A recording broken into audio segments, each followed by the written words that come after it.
Guys, welcome to Priyanka Intelligence Point. Today I am going to tell you about different types and definitions of money. So let's start. First, legal tender money और fiat money. Legal tender money और fiat money वो होती है जो किसी भी country की monetary authority और जो गवर्नमेंट है वो इशू करती है, मतलब वो उसके अंडरटेक होती है. It refers to It refers to that form of money which is issued by monetary authority and government of the country. क्योंकि ये गवर्नमेंट और मॉनेटरी अथॉरिटी के अंडरटेक होती है, वो इसको इशू करते हैं, तो ये क्या होती है, कॉन्स्टिट्यूट बाय लॉ होती है और इसको हम लीगली यूज़ कर सकते हैं किसी भी डेट की पेमेंट के लिए और अदर ऑब्लिगेशन मतलब अदर ट्रांजेक्शन्स के लिए भी इसको यूज़ कर सकते हैं. और हर कोई जो everyone is bound to accept it, और हर कोई बाध्य है इसको एक्सेप्ट करने के लिए as a medium of exchange और repayment of debt. Medium of exchange के तौर पर मतलब किसी भी लेन देन को करने के लिए या फिर किसी भी देनदारी को देने के लिए, रीपेमेंट ऑफ डेट के लिए हर कोई इसको देन करने के लिए, यूज़ करने के लिए क्या है, बाध्य है, बाउंड है. हर किसी को ये एक्सेप्ट करनी पड़ेगी. और अगर कोई इसे एक्सेप्ट नहीं करता, it's non acceptance is an offence. इसकी नॉन एक्सेप्टेंस को क्या माना जाएगा, गवर्नमेंट की मॉनेटरी अथॉरिटी की क्या मानी जाएगी, ऑफेंस मानी जाएगी. Let us read. In other words, the money or tender of which constitute by law as it can be legally used to make payment of debts or other obligations is called legal tender money. इसको क्या बोलेंगे, legal tender money.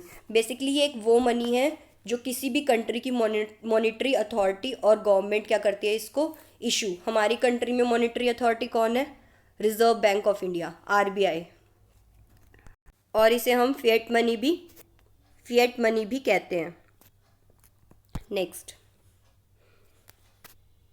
Second type of money is optional money और fiduciary money. Optional, नाम से ही पता चल रहा है ऑप्शनल, मतलब जो ऑप्शनल है, ज़रूरी नहीं है कि हर कोई उसे एक्सेप्ट करे as a money, as a type of money. हर किसी को ज़रूरी नहीं है वो एक्सेप्ट की जाए मनी की तरह. नाम से ही क्लियर है, ऑप्शनल या फिर फिड्यूशरी मनी.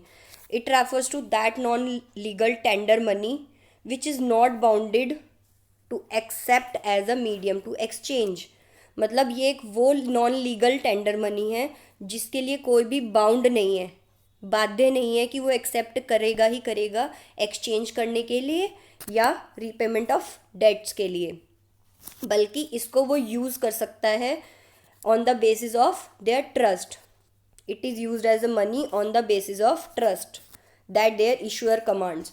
मतलब इसमें वो सारी चीज़ें आती, वो सारी मनी इंक्लूड होती है जैसे जो क्रेडिट इंस्ट्रूमेंट्स होते हैं बेसिकली, जैसे cheque, draft, bills of exchange, BRBP. इसमें 2 पार्टीज़ या 3 पार्टीज़ इन्वॉल्व होती हैं जो म्यूचुअल कंसेंट, म्यूचुअल ट्रस्ट के बेसिस पे इशू किए जाते हैं. जैसे बीआरबीपी हैं, चेक्स हैं, ड्राफ्ट्स हैं, ये म्यूचुअल ट्रस्ट के बेसिस पे इशू किए जाते हैं.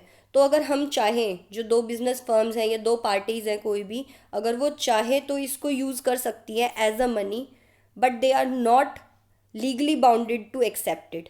बट वो बाउंड नहीं है इसको एक्सेप्ट करने के लिए. इसमें सारे ये क्या होते हैं, जितने भी क्रेडिट इंस्ट्रूमेंट्स हैं, cheques, drafts, bills of exchange, ये सारे इसके अंदर इंक्लूड होते हैं.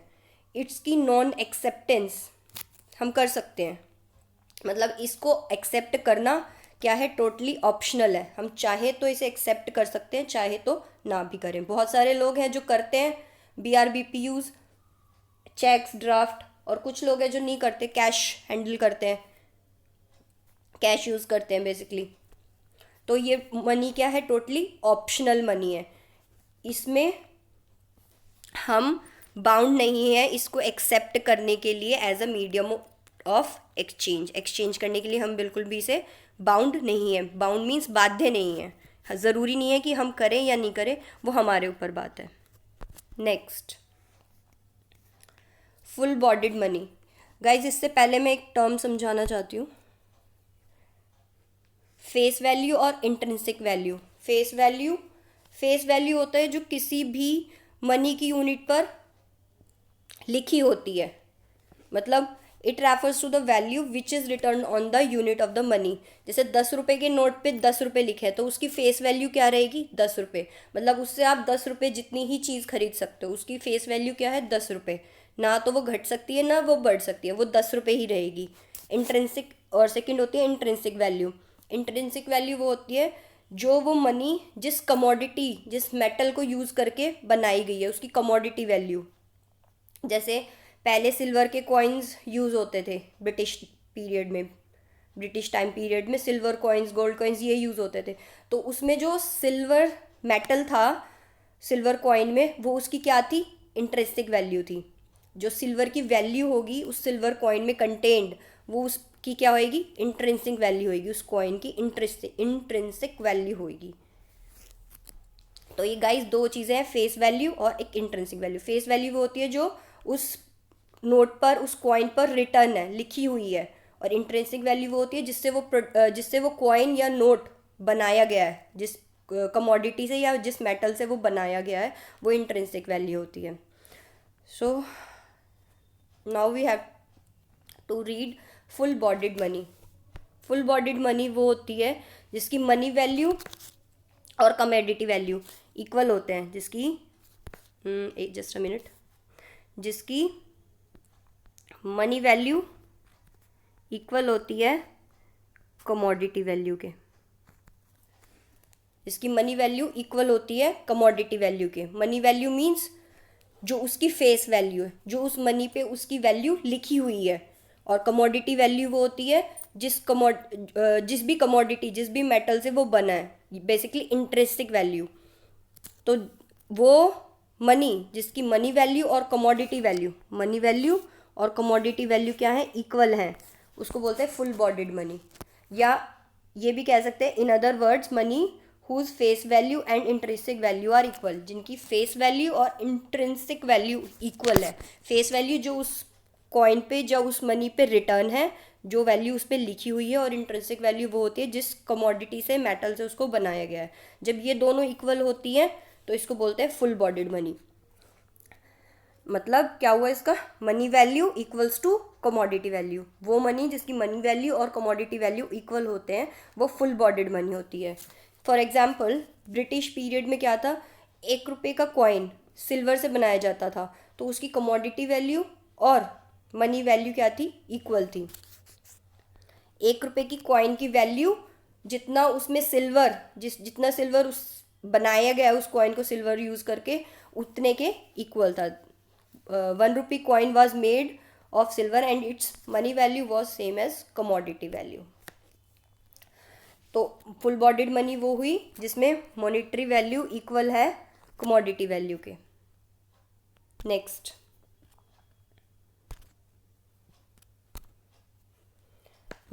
Is representative full bodied money. Representative full bodied money का मतलब क्या हुआ, जिसकी मनी वैल्यू, गाइस जिसकी मनी वैल्यू मच ग्रेटर है कमोडिटी वैल्यू के। रिप्रेजेंटेटिव फुल बॉडीड मनी वो मनी होती है जिसकी money value is much greater than its commodity value. अभी मैंने मनी वैल्यू बताया कि जो वैल्यू उस कॉइन पे रिटर्न है, लिखी हुई है, वो उसकी मनी वैल्यू, फेस वैल्यू होगी। और कमोडिटी वैल्यू क्या होगी, उसकी इंट्रिंसिक, जिस भी मेटल या कमोडिटी से उसको बनाया गया है, वो उसकी कमोडिटी वैल्यू होगी। तो रिप्रेजेंटेटिव फुल बॉडीड मनी वो मनी है जिसकी monetary value is much greater than its commodity value. और इसको हमें, it is accepted as money as it can be conveniently use for carried out transactions को carry out करने के लिए इसको हम कन्वीनियंटली हैंडल कर सकते हैं, इसलिए इसको एज अ मनी एक्सेप्ट किया जाता है। जो हम पेपर नोट्स और कॉइन यूज़ करते हैं, पेपर करेंसी और कॉइन्स जो यूज़ किए जाते हैं, वो क्या है, सारे रिप्रेजेंटेटिव फुल बॉडीड मनी। और इसको लीगल टेंडर मनी भी बोल सकते हैं, क्योंकि ये हमारी मॉनेटरी अथॉरिटी और गवर्नमेंट ऑफ कंट्री के थ्रू इशू की गई हैं। और ये जो पेपर मनी है, इस टाइप की जो पेपर मनी है, ये क्या होती है, 100% backed by reserve of gold and silver. ये पेपर मनी जो है 100% बैक्ड बाय है गोल्ड और सिल्वर के रिजर्व से, और रिडीमेबल भी है, रिडीमेबल हो सकती है, रिडीम कर सकते हैं इसको at the option of the holder. Holder के ऑप्शन से अगर होल्डर चाहे, जिसके पास ये नोट है, वो जाके इसको रिडीम भी करा सकता है, क्योंकि ये 100% बैक्ड बाय है जो रिजर्व गोल्ड और सिल्वर के गवर्नमेंट या मॉनेटरी अथॉरिटी रिजर्व करती है। Next is credit money. ये वो मनी है जिसकी मॉनेटरी वैल्यू ग्रेटर है कमोडिटी वैल्यू से। मॉनेटरी वैल्यू जो है ग्रेटर है कमोडिटी वैल्यू से। क्रेडिट मनी, जैसे मान लीजिए आपके पास 100 रुपये है, एक नोट है 100 का, उसकी फेस वैल्यू जो है वो क्या है 100 रुपीज़ होगी, बट अगर उसे हम बेचने जाएं तो उसकी वैल्यू क्या होगी, कम पैसे मिलेंगे उसको, क्योंकि क्या है, वो अगर कागज़ की तरह उसे बेचे, रद्दी की तरह, पेपर की तरह बेचे, क्योंकि जो 100 रुपीज़ नोट है वो एक पेपर से बना है, तो अगर उसको हम बेचते हैं तो उसके बदले हमें उसकी वैल्यू क्या मिलेगी, कम मिलेगी, लेकिन उसकी फेस वैल्यू क्या है, ज़्यादा है, और कमोडिटी वैल्यू क्या है, कम है। तो जब भी फेस वैल्यू या मॉनेटरी वैल्यू,